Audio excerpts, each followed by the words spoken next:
తరలి రాద తనే వసంతం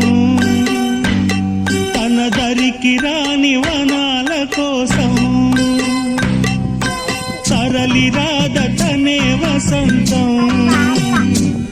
తన దరికి రాని వనాల కోసం గగనాల దాకా అలసాగకుంటే మేఘాల రాగం ఇలా చేరుకోదా తరలి రాద తనే వసంతం తన దరికి రాని వనాల కోసం